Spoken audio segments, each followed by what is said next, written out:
Cloud angel part 4. Cloud angel part 1, 2, 3 பார்க்காதவங்க பார்த்துட்டு cloud angel part 4க்கு வாங்க நம்ம இப்போ ஸ்டோரிக்குள்ளே போகலாம். லாஸ்ட் டைம் வந்து ஜென்னாவும் ஜென்னும் ஷிப் மேலே மீட் பண்ணுறாங்க. இதுதான் லாஸ்ட்டாக முடிஞ்சுது. இப்போ நம்ம பார்க்கலாம். ஜென் அண்ட் ஜென்னா ரெண்டு பேரும் ஷிப் மேலே மீட் பண்ணிகிட்ருக்காங்க.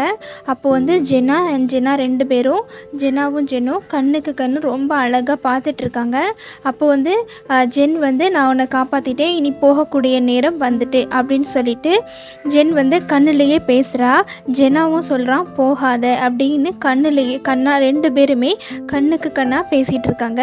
ஜென் வந்து டக்குன்னு ஜென்னாவை விட்டு பறந்து போய் அவளோட க்ளவுட் ஹோமுக்கு போயிடுறா. அப்புறம் வந்து ஜென்னா வந்து சொல்கிறான், ஓகே டைம் ஆயிடுச்சு, நம்ம வந்து நம்மளுடைய ஜென்னை பார்த்துட்டோம், இப்போ நம்ம வீட்டுக்கு போகலாம் அப்படின்னு சொல்லிட்டு நம்ம ஜென்னா வந்து வீட்டுக்கு கிளம்புறான். எப்போதும் போல் ஆஃபீஸ்க்கு போகிறான், வரான், எல்லாம் பண்ணுறான். அதுக்கப்புறம் ஆனாலும் அவனுக்கு வந்து ஜென் மேலே இருக்கக்கூடிய காதல் வந்து அவனுக்கு வந்து வெளிப்படுது. எப்போவாச்சும் நம்ம வந்து ஜென்னை வந்து அகெயின் மீட் பண்ணணும்னு ரொம்ப ஆசைப்படுறான். அப்போ ஒரு நாள் அகெயின் எப்போதும் போல் அவனோட வீட்டு பால்கனிலேருந்து பேசுகிறான். என்ன பேசுகிறான் அப்படின்னா, என்னை வந்து நீ வந்து ரொம்ப தவிக்க வைக்கிற, இந்த தவிப்பு என்னுடைய நெஞ்சில் அம்பா பாய்கிறது அப்படி சொல்லிட்டு ரொம்ப ஒரு ரொமான்டிக்காக பேச மேலேருந்து ஜென் வந்து சிரிச்சிட்டே இருக்கா. அப்போது ஒரு நாள் வந்து அப்படி நாட்கள் வந்து கடந்து போய்கிட்டே இருக்குது. ஜென்னா வந்து ஒரு நாள் நம்மளுடைய காதல் வந்து நிறைவேறும் அப்படிங்கிற ஒரு நம்பிக்கையில் ஜென்னா வந்து வாழ்ந்துட்டுருக்கான்.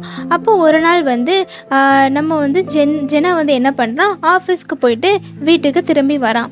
அப்போ வீட்டுக்கு திரும்பி வரும்போது அங்கே என்ன நடக்குது அப்படின்னா, ஒரு திருடன் வந்து என்ன பண்ணுறான், ஒரு சின்ன குழந்தைய பிடிச்சி வச்சுட்டு, நீங்கள் வந்து எனக்கு இந்த பணத்தெல்லாம் கொடுக்கல அப்படின்னா கண்டிப்பாக இந்த குழந்தைய நான் கொன்றுவேன் அப்படின்னு சொல்லி மிரட்டிட்டு இருக்கான். ஒரு சைடு போலீஸ் நின்றுட்டுருக்காங்க, மற்ற சைடு பீப்புள்ஸ் நின்றுட்டுருக்காங்க. அவன் வந்து அவனோட பார்ட்னர்ஸ் ஒரு 6 பேரோட சேர்ந்து ஒரு காரில் பேங்க்லேருந்து பணத்தை எடுத்து வரிசையாக வச்சுட்டே இருக்கான். இப்போ நீங்கள் யாராவது ஒருத்தங்க எங்களோட இந்த பணியை நீங்கள் ஸ்டாப் பண்ணீங்க, இல்லைன்னா ஏதாவது நீங்கள் வந்து எங்களை தடுக்கிறதுக்காக ஏதாவது முயற்சி பண்ணினீங்க அப்படின்னா கண்டிப்பாக இந்த குழந்தையை நான் கொன்றுவேன் அப்படின்னு மிரட்டிட்டு இருக்கான். பக்கத்தில் அந்த குழந்தையோட அம்மா ரொம்ப கஷ்டப்பட்டு கத்திட்டு இருக்காங்க, யாராச்சும் காப்பாற்றுங்க அப்படின்ட்டு. அப்போ நம்ம என்ன பண்ணுறான், இதை வந்து ஜெனா தூரத்துலேருந்து பார்த்துட்டு இருக்கான். அண்ட் ஜென்னும் மேலேருந்து பார்த்துட்டு தான் இருக்கா. அப்போ வந்து அவன் வந்து அந்த குழந்தைய வந்து ரொம்ப ஒரு இதாக பிடிச்சி வச்சிருக்கிறதுனால யாராலையுமே அந்த திருடனை வந்து தாக்க முடியல. தாக்கினா அந்த குழந்தைய அவன் காயப்படுத்திடுவான்னு சொல்லிட்டு எல்லாருமே வெயிட் பண்ணிட்டு இருக்காங்க. போலீஸ் எல்லாருமே ஒரு சைடு வெயிட் பண்ணிட்டு இருக்காங்க. அப்போ அந்த திருடன் என்ன சொல்கிறான், நீங்கள் எல்லாருமே சேர்ந்து இந்த கன்னை வந்து நீங்கள் கீழே போடுங்க அப்படின்னு சொல்கிறான். அப்போ ஜெனாவும் என்ன பண்ணுறான், தூரத்துலேருந்து எல்லாத்தையும் பார்த்து கார்லேருந்து இறங்கி வந்து அந்த குழந்தைய காப்பாற்றுறதுக்கு எவ்வளவோ முயற்சி பண்ணுறான். ஆனால் அவனால் முடியல. அப்போ வந்து ஜெனா வந்து நம்ம ஜென்னுக்கிட்ட விஷ் கேட்குறான், நீ வந்து தயவு செஞ்சு இந்த குழந்தைய காப்பாத்திரு, ஏன்னா நீ வந்து கடலில் வந்து நீ காப்பாற்றினேலா, அதே மாதிரி இந்த குழந்தைய தயவு செஞ்சு காப்பாத்திரு அப்படி சொல்லிட்டு ஜென்னா கீழே இருந்து மேலே ஜென்னுக்கிட்ட பேசிகிட்டு இருக்கான். அப்போ இதையெல்லாம் பார்த்துட்டு இருக்க நம்ம ஜென் மேலேருந்து அகெயின் நான் வந்து இந்த குழந்தைய நான் காப்பாற்றுறதுக்கு போகணும், என்னை வந்து அலோவ் பண்ணுங்கன்னு சொல்லி அவளோட க்ளவுட் மதர் கிட்ட கேட்குறா. அப்போ க்ளவுட் மதர் சொல்லிட்டா, க்ளவுட் மதர் கிட்ட கேட்குறா. ஆனால் க்ளவுட் மதர் எந்த ஒரு ரிப்ளையும் பண்ணாமல் ரொம்பவும் அமைதியாக தான் இருக்காங்க. அப்போ ஜென் வந்து அகெயின் கஷ்டப்படுறா, அகெயின் அழுறா. ஆனால் இந்த டைம் அவளோட கண்ணீர் வந்து கீழே பட்டாலும் அவளுக்கு எந்த ஒரு வலியுமே அவளுக்கு விடலை. எவ்வளவோ கஷ்டப்படுறா, நான் கீழே போகணும், அந்த குழந்தைய நான் காப்பாற்றணும்னு எவ்வளவோ கஷ்டப்படுறா. ஆனால் நம்ம க்ளவுட் மதர் எந்த ஒரு ரிப்ளையும் பண்ணாமல் ரொம்ப அமைதியாக இருக்காங்க.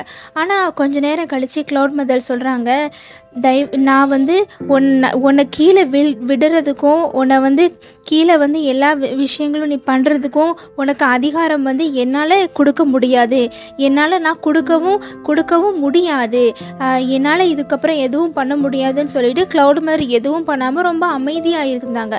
உடனே அகெயின் நம்ம ஜென் வந்து ரொம்ப கஷ்டப்பட்டு அழுறதுனால, என்னை யார் படைச்சா, என்னோட அம்மா யார், நான் அவங்கள பார்க்கணும், என்னை வந்து பூமிக்கு விடுங்க, என்னை மேலேயே வச்சு ஒவ்வொரு விஷயங்களையும் பார்க்க வச்சு என்னை எதுக்காக இப்படி கொடூரமாக கஷ்டப்படுத்துறீங்க அப்படி சொல்லி ஜென் வந்து ரொம்ப கஷ்டப்பட்டு அழுறதுனால டக்குன்னு ஒரு லைட் வந்து ஃபார்ம் ஆகுது. டக்குன்னு ஒரு லைட் மேலேருந்து ஃபார்ம் ஆகி லைட் மதர் வராங்க. லைட் மதர் அங்கேருந்து வந்து லைட் மதர் வந்து நம்ம ஜென்னை பார்க்குறாங்க.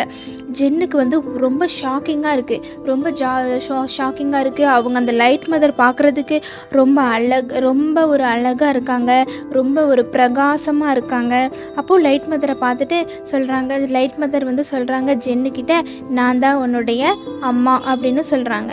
அப்போது 2 பேரும் சேர்ந்து அம்மா அப்படி சொல்லிட்டு ஜென் வந்து லைட் மதரை ஹக் பண்ணுறா. ஹக் பண்ணி 2 பேரும் ரொம்ப சந்தோஷப்படுறாங்க. என்னை வந்து தயவு செஞ்சு பூமிக்கு கீழே விட்டுருங்க அப்படின்னு அவள் சொல்கிறா. அப்படின்ட்டு ஜென் வந்து சொல்கிறா. அதுக்கு வந்து லைட் மதர் சொல்கிறாங்க, இப்போதைக்கு உன்னை கீழே அனுமதிக்க முடியாது, என்னை வந்து மன்னிச்சிரு.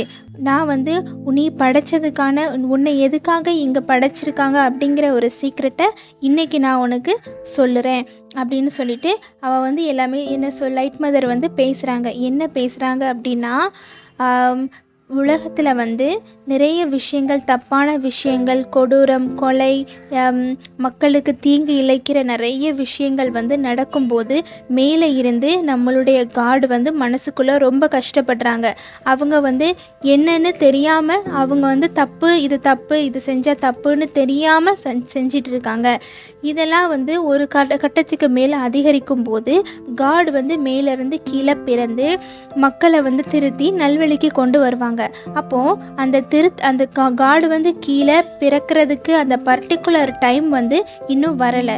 ஸோ வந்து அந்த டைம் வரதுக்கு முன்னாடியே உலகத்தில் இருக்கிற மக்கள் வந்து ரொம்பவும் கெடுதலாக மாறிட்டு இருக்காங்க. ஸோ அந்த டைம் வந்து ரொம்ப கெடுதலாக மாறக்கூடாது அப்படிங்கிறதுக்காக உன்னை வந்து படைச்சிருக்காங்க. நீ வந்து என்ன பண்ணுவ அப்படின்னா காடுக்கு ஹெல்ப் பண்ணுவ. நீ பூமிக்கு போய் காடு பிறக்கிறதுக்கு காடு வந்து பூமிக்கு வந்து மக்களை காப்பாற்றுறதுக்கு முன்னாடி அவங்க கெட்டு போயிடக்கூடாதுங்கிறதுக்காக நீ அவங்கள ப்ரொடெக்ஷன் பண்ணணும். இதுதான் உன்னுடைய வேலை. காடுக்கு முன்னாடி போய் நீ மக்களை வந்து நீ காப்பாற்றணும். அதுக்கு ஒரு பர்டிகுலர் டைம் வந்ததுக்கு அப்புறமா தான் நீ பூமிக்கு போக முடியும். இப்போதைக்கு நீ பூமிக்கு போக முடியாது. கடவுள் வந்து இப்போ உனக்கு அதுக்கான அனுமதியை எனக்கும் கொடுக்கல, க்ளவுட் மதருக்கும் கொடுக்கல. அதனால் நீ எங்கள் மேலே நீ கோவப்பட்டோ எந்த ஒரு இதுவுமே கிடையாது. அதனால் நீ வெயிட் பண்ணு அப்படின்னு சொல்லிட்டு லைட் மதர் வந்து மறைஞ்சு போயிடுறாங்க. ஜென் வந்து இதெல்லாம் என்னால் பார்க்க முடியலன்னு சொல்லிட்டு அவளோட கண்களை மூடி அந்த மேகத்து மேலே அப்படி படுத்துடுறா. அதுக்கு ஆனால் இங்கே கீழே என்ன நடக்குது, ஜென்னா வந்து அந்த குழந்தைய காப்பாற்ற முடியாமல் லாஸ்ட்டில் அந்த குழந்தைய அவன் வந்து கொன்னுட்டு வண்டி எடுத்துகிட்டு அவன் போயிடுறான். அப்புறமா வந்து போலீஸும் என்ன பண்ணுறாங்க, ஃபாஸ்ட்டாக பின்னாடி போகிறாங்க. அதுக்கப்புறம் அந்த குழந்தைய வந்து அவன் கழுத்தில் வெட்டியிருப்பான். ஸோ வந்து அதுக்கப்புறம் ஹாஸ்பிட்டல் கூட்டிகிட்டு போய் ஜென்னா அந்த குழந்தைய தூக்கிட்டு போய் ஹாஸ்பிட்டல் கூட்டி போய் எல்லாமே ட்ரீட்மெண்ட் பண்ணி ஓரளவுக்கு அந்த குழந்தைய வந்து சரி பண்ணிட்டாங்க. அப்போது அப்புறம் வந்து இதெல்லாம் நடந்து முடிஞ்சு ஜென்னா வந்து இரத்த கரையோட வீட்டுக்கு போகிறான். வீட்டுக்கு போய் எல்லாருமே அவன்கிட்ட கேட்குறாங்க, என்னாச்சுன்னு. எனக்கு ஒன்றும் ஆகலை, நான் நல்லா தான் இருக்கேன். அது இந்த மாதிரி நடந்தது, அந்த குழந்தைய நாங்கள் காப்பாற்றிட்டோம் அப்படின்னு அவங்க சொல்கிறாங்க.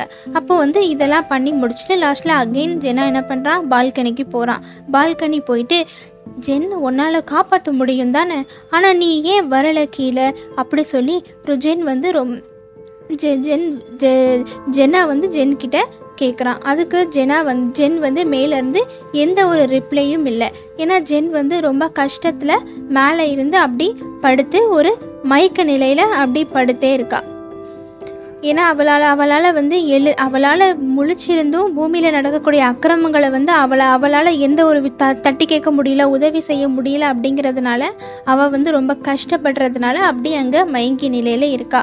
இதெல்லாம் நான் பேசுகிறது எல்லாமே ஜென் வந்து கேட்டுட்டு இருக்கா அப்படின்னு சொல்லிட்டு ஜென்னா வந்து கீழே பேசிகிட்டே இருக்கான். ஆனால் இந்த முறை வந்து ஜென்னா பேசுகிற எந்த ஒரு விஷயத்தையுமே அவள் கேட்கவே இல்லை. இப்போது இதுக்கப்புறம் என்ன நடந்தது அப்படிங்கிறத நம்ம பார்ட் 5ல் நம்ம பார்க்கலாம். See you. Ta-da.